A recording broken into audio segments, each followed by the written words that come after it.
My name is Scot Langdon, and I am a photographer with Long Hill Photography, and my website is longhillphoto.com.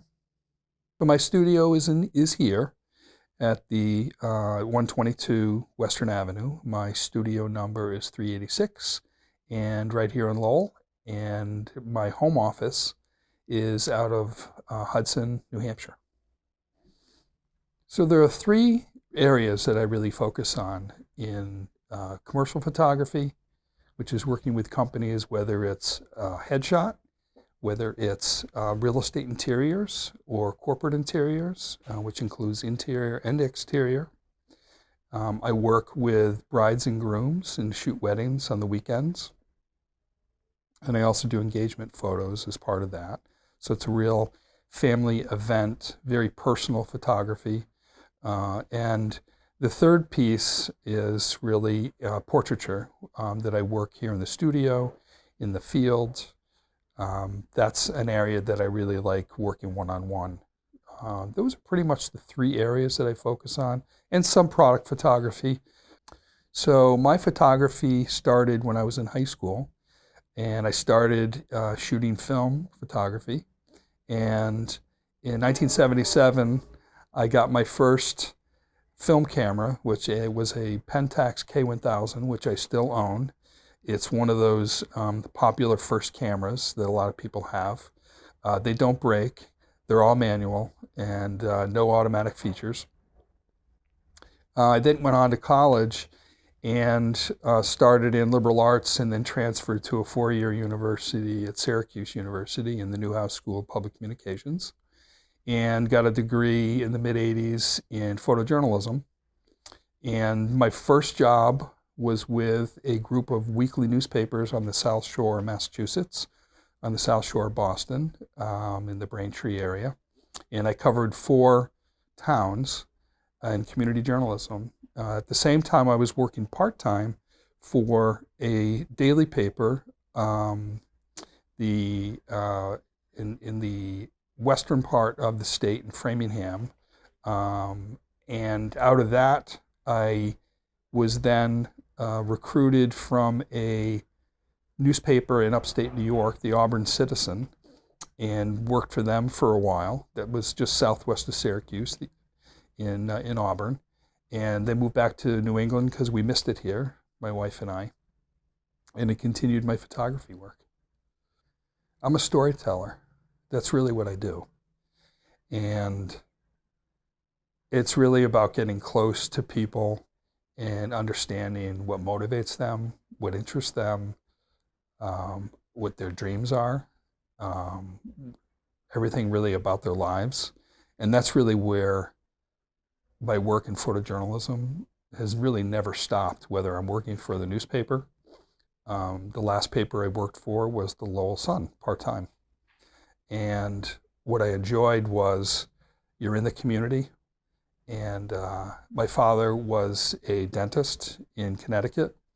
And I always looked up to him in that he was a part of the community. And a lot of people knew him. A lot of my high school friends, he was their dentist. So I really like the idea of being in the community and photographing people one-on-one. It gives me a lot of satisfaction, and putting people at ease and really finding really the true person there that I'm photographing, and that takes time really to make people comfortable. But that's really that's what brings the most enjoyment. I would say also some of the older photographers that shot in black and white in film. A lot of it's street photography. I really enjoy personally shooting street photography. Everything is candid. Occasionally you'll be able to meet somebody and actually get a really nice environmental portrait. But many times it's just people going about their lives and being selective and trying to blend in and get shots that would not otherwise capture if you're center stage. If you blend in, then you're going to get some real stuff. That's what I'm after. I still shoot film. and I'll just start there because it's a good place to start. But I still shoot 120 millimeter film, which is large negative, and I shoot a Mamiya C330, which is a twin lens reflex, TLR, and it's the kind you look down into, and everything's upside down. But the quality of a portrait using that is very different than shooting my digital camera. It also is a different experience for the subject to be able to work old style. Some people are fascinated by it. Some are, it's no difference to them. So on the digital side, I shoot all Nikon equipment, and I have since my early days as a news photographer. I've always shot Nikon. You know, anything from as wide angle as a 15 millimeter out to a 500 millimeter. That's what I own. And I shoot a lot of sports. I haven't mentioned that. I've always enjoyed shooting sports. And that's a lot of, you've got to have some longer lenses. You've got to have really good quality. You know, and having, you know, digital Nikon cameras allows you to shoot at a very high ISO and still get excellent quality these days. It also means very large files that you're shooting. Personally, when I shoot some street photography, I have a Fujifilm mirrorless camera, which is about the same size or a little bit smaller than a smartphone. And I can hide away with this, and it turns out terrific images. You know, whether it's something that I sell as a piece of artwork, or it's something that I've been able to use in a wedding when I've been in a tight spot. I will use light in the field, even if it's a sunny day, if it's the time of day and there's strong sunlight, is now I've got to compete with that sunlight. So I've either got to overpower it or I've got to work with it and bounce it.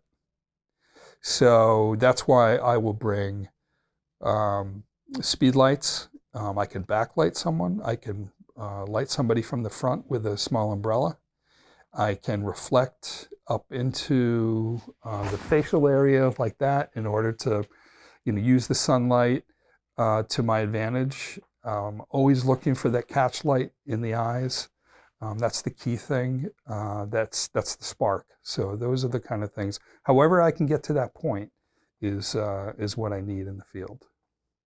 I think the biggest challenge in commercial work is it's not so much delivering what the client needs, because I have a whole process of discussion and discovery about what their business goals are. If it's a branding issue, which is they've been around for 10 or 20 years and they've got a logo change and they've got competitors that are changing their branding and they've got to keep up. So I'm listening to that and matching what their goals are, their business goals are, with their branding goals. It's finding a good match in someone's point of view of where photography sits in the kind of life cycle of marketing. Meaning, is it very important, or is it an afterthought? And is it something that they're going to really focus on and cherish and really put an effort into it? Or is it just something that's going to go on the web and anybody can shoot it? So, and the clients that really cherish it and really focus on it and make it deliberate, that's somebody that I work well with. So Lowell is a wonderful city, very welcoming to the arts community. It's really been a melting pot. I've been involved with arts organizations here for the last 5 years. I consider myself a newbie here in town and here at the studio. Lowell is going through a revitalization, whether it's new commercial buildings or transportation or roadways or the arts. It's been a place where people can discover history very easily. There are a number of places that enjoy educating a lot of newcomers to the city. There's a large influx of populations that did not grow up here, but migrated from other countries to come here. So it's a wonderful place, for a photographer, especially if you enjoy shooting on the street, or welcoming somebody in and shooting portrait session and really getting to know people. And when they walk through here in the studios, there's a sense of ease and something for everyone, no matter what country you're from. So it's been a wonderful place. This is a hard job. It's you're a business person as well as a creative person. You have to understand that you've got to go find work. You've got to network with people. You've got to get out there and walk the streets, take pictures, but talk to people. You've got your own brand to build, and you've got to find what makes you different in the marketplace, because everybody wants to be a photographer, right? If you got a digital camera, you're a pro, right? No, it's not true. It's how you work with the client. The technical stuff you got to have down. Building your business is not about knowing the technology. Building your business is listening to the customer and giving them what they want and what you can deliver, and on time, on budget, and creatively. So you've got to get the technical and the creative stuff down. You've got to find your niche, and you've got to not be afraid to go out into networking events, join the chambers, create your own network of people that are in connected fields, and help each other build their business. Success is all about delivering what the client wants. Every project that I walk into, I'm creating a success story. And that's number one. And that starts with, what questions are you asking the client? How is this going to be used? What's your timeline? How much time do we have when we actually shoot? And understanding all those, and the branding goals and the business goals and all that, if I'm meeting those needs, then that's successful. What I do behind the camera personally is I want to give the client what they need, but I'm going to put my twist on it, because that's what they're buying. It's not just a business need, but it's, what's Scot Langdon's brand? What's something different that he's doing that when people look at my images, they'll say, that's something that Scott did. So it's being true to yourself, and it's being true to the client. The telling stories, whether it's a commercial story for a business customer, or if it's an individual that we're photographing, it's really being true to them as a person, as an organization, and not trying to influence that message in any way, but it's really to tell the true story. And I got that early on in journalism, and it's served me pretty well.